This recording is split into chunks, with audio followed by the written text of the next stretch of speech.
तो ये बात इस चीज को नारद जी ने देखा और नारद जी आ गए।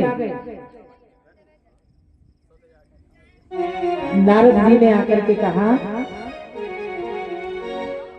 जैसे ही नारद जी सामने आए तो ध्रुव जी ने प्रणाम किया, प्रणाम करता हूं।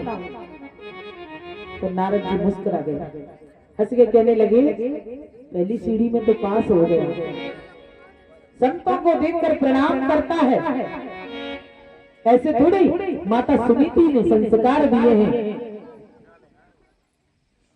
और बच्चों को ये संस्कार देना चाहिए कि बड़े बुजुर्गों को देखकर, संतों को देखकर प्रणाम करना चाहिए, राधे राधे करना चाहिए। एक बात कहूं, वैसे अच्छे श्रोता हैं आप लोग, लेकिन गांव वालों बीच में से निकल जाओ ना, राधे राधे ना बोले कोई। हाँ, राधे राधे ना बोले, राधे राधे बोलना चाहिए, राम राम बोलना चाहिए। जो भी तुम्हारे कल्चर में है, क्या बोलते हो? राम राम बोलते हो? हाँ ना तो करे करो, राम राम बोलते हो, राम बोला करो, लेकिन बोला जरूर करो। और इन बच्चों को भी सिखाओ कि संतों को देखकर प्रणाम करना सीखो। जब कोई संत साधु संत मिले तो तुरंत जैसे आराम करो और प्रणाम करो, क्योंकि इससे चार चीजें बढ़ती है बेटा, आयु, विद्या, यश और बल। प्रणाम करने से ध्रुव जी ने प्रणाम किया, नारद जी खुश हो गए, पहली सीढ़ी में तो पास हो गया। तो कहने लगे, तुम्हारा नाम क्या है? तो ध्रुव जी बोले, हमारा नाम ध्रुव है। अच्छा, किसके बेटे हो? हम महाराज उत्तानपाद के बेटे हैं। अच्छा, कहाँ जा रही हो? वन में जा रही है। वन में क्यों? तपस्या करने। अच्छा, वन में तपस्या करोगे? तुमको पता है वन में कौन रहता है? हाँ, वन में भगवान रहते हैं। हम उनकी वहां तपस्या करेंगे, उनको प्रकट करेंगे। हमारी छोटी माँ ने कहा है। तो वन में भगवान नहीं रहते, वहां तो शेर चीते मिलेंगे, शिक्षक नाश्ता कर जाएंगे तुम्हारा, लौट जाओ।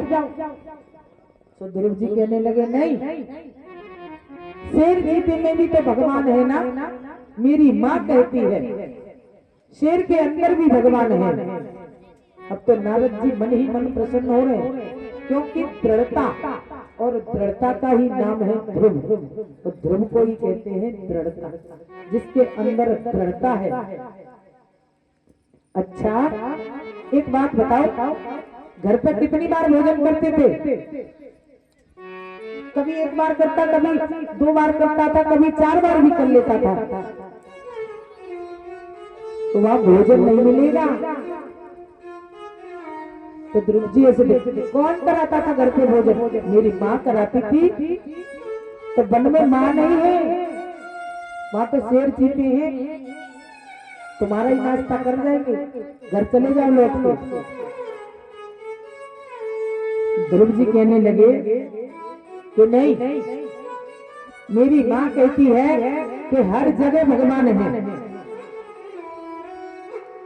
शेर में भी भगवान है, चीते में भी भगवान है। अच्छा, फिर भोजन का क्या होगा? घर पे तो 3 बार 4 बार करते थे, अब वहां कहां से आएगा भोजन? तो ध्रुव जी ने बड़ा सुंदर जवाब दिया कि जब दांत नहीं तब दूध दियो, अब दांत दिए कछुआर हुए गो। मेरी माँ कहती है ऐसा कि जब दांत नहीं थे तब ईश्वर ने दूध की व्यवस्था कर दी थी, भोजन की व्यवस्था पहले ही कर दी थी। अब दांत दिए हैं तो कुछ और भी देगा। तो नारद जी बड़े प्रसन्न हुए कि एकदम सब सीढ़ी पे पास होता चला जा रहा है, बहुत दृढ़ता है इसके अंदर।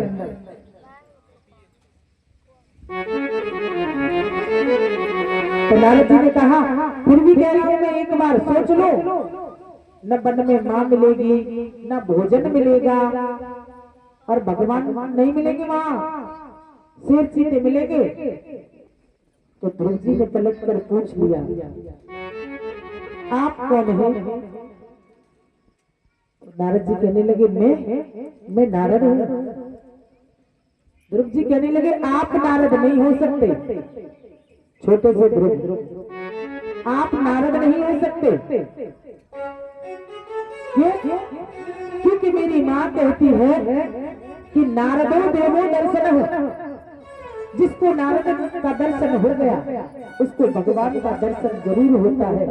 आप नारद नहीं हो सकते, आप मुझे भगवान की भक्ति से भटका रहे हैं।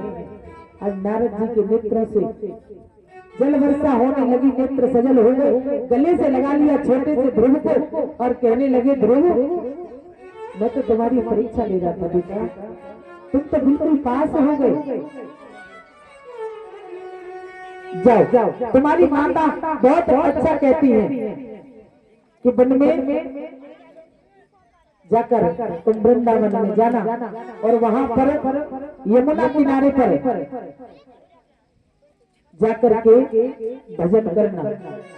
पहले यमुना जी में स्नान करना, और वृंदावन जाने का ये नियम है।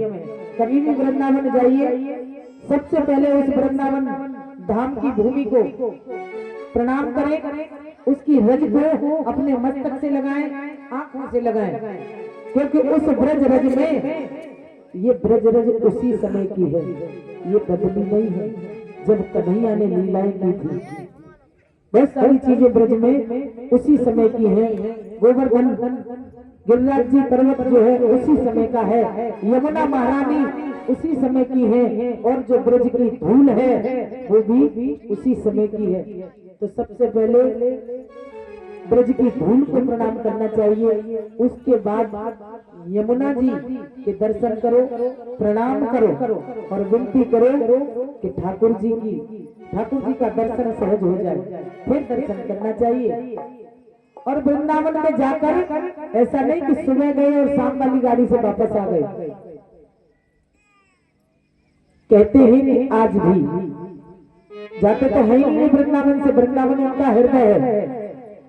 तो वृंदावन में ठाकुर जी 24 घंटे, कम से कम 24 घंटे वृंदावन में रहना चाहिए, आपको दर्शन अवश्य होगा, किसी न किसी रूप में दर्शन हो जाएगा। और कैसे होगा? अब तुम सोचोगे कि होगा कैसे, हम पहचानेंगे कैसे? जिस चीज पर, चाहे किसी पक्षी पर, चाहे किसी पशु पर, चाहे किसी मनुष्य पर बार बार आपका ध्यान जाए और वो चीज बार बार आपके सामने आए, तो समझ लेना उसी रूप में दर्शन दे दिया। किसी साधु के भेष में, संत के भेष में, किसी गोपी के भेष में। कभी कभी तो तुम्हें पता है हमारे ब्रज में ना रासलीला करने वाले डोले, रासलीला करने वाले हमें है ना वहाँ, तो वो रासलीला करने वाले गोविंद का स्वरूप बना करके घूमते हैं। कभी कभी उनके स्वरूप में भी दर्शन दे जाते हैं। बोले हरिलाल की। आज ध्रुव जी को ये बात समझाई नारद जी ने, तो नारद जी जो है चले गए, इतना कहकर के अंतर ध्यान हो गए और मन ही मन नारद जी ने ये प्रार्थना की कि हे गोविंद, मेरे कुछ भी करना या मत करना, लेकिन मेरे इस नन्हे से भक्त को दर्शन जरूर दे देना। आज ध्रुव जी पहुंचे वृंदावन में और मंत्र दिया है नारद जी ने, ओम नमो भगवते वासुदेवाय।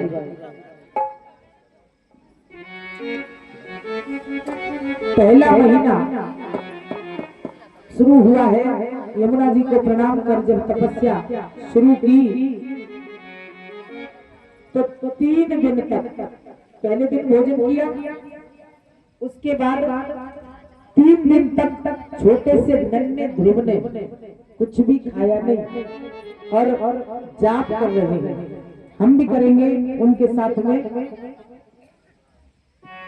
ओम नमो भगवते